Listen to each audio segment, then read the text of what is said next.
My summer is incomplete without this recipe.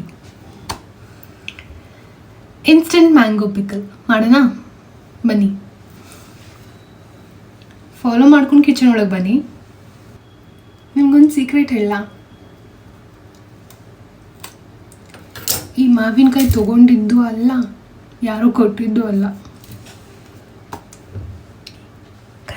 ಕದ್ದೆ ಅಂತ ನೋಡ್ತೀರಾ? ಈ ವಿಡಿಯೋ ನೋಡ್ಕೊಂಡು ಬನ್ನಿ. ಫ್ಲಾಶ್ಬ್ಯಾಕ್.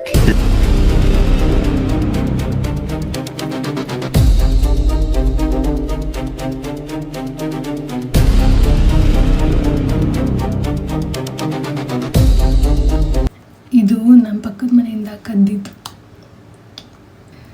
ಕದ್ದಿರೋ ಮಾವಿನಕಾಯಲ್ಲಿ ರುಚಿ ಜಾಸ್ತಿ ಅಂತೆ. ನೀವು ಒಂದ್ಸಲ ಟ್ರೈ ಮಾಡಿ, ಬಟ್ ಹೊಡ್ಸ್ಕೋಬೇಡಿ. ಹಾಗೆ ನಾನು ಕದ್ದಿದ್ದ ಮಾವಿನಕಾಯಿ ಕತೆ ಮುಗೀತು. ಇವಾಗ mango series number 2 second recipe ಏನಂತ ನಾನು ಆಲ್ರೆಡಿ ಹೇಳಾಯಿತು, instant recipe.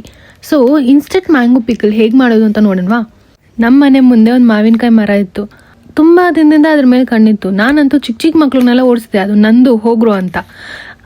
Finally one day ಬಂತು, ದಟ್ ನಾನು ಕಿತ್ಕೊಳ್ಳೋ ಟೈಮ್ ಬಂತು. ಆ್ಯಂಡ್ ನಾನು ಕಿತ್ಕೊಂಡು ಇವತ್ತು ಆ ರೆಸಿಪಿ ಅಪ್ಲೋಡ್ ಮಾಡ್ತಿದ್ದೀನಿ.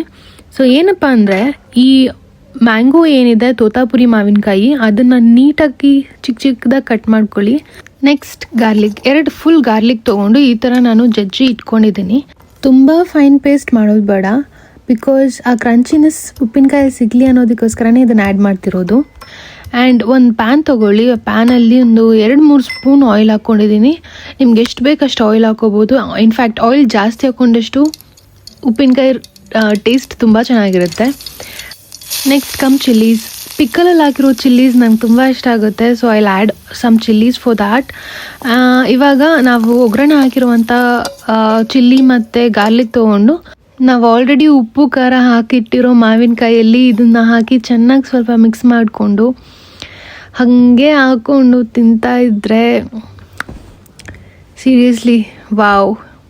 ಇನ್ಸ್ಟೆಂಟ್ ಉಪ್ಪಿನಕಾಯಿ ವಿಡಿಯೋ ಸ್ವಲ್ಪ ಲಾಂಗ್ ಇದೆ, ಯಾಕಂದರೆ ಐ ವಾಸ್ ಶೇರಿಂಗ್ ಸ್ಟೋರಿ ಅಲ್ವಾ.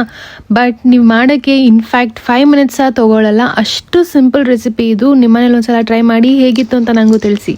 Nothing but one last thing, follow ಮಾಡಿ, ಸಬ್ಸ್ಕ್ರೈಬ್ ಮಾಡೋದನ್ನು ಮಾತ್ರ ಮರಿಬೇಡಿ. ಬಾಯ್.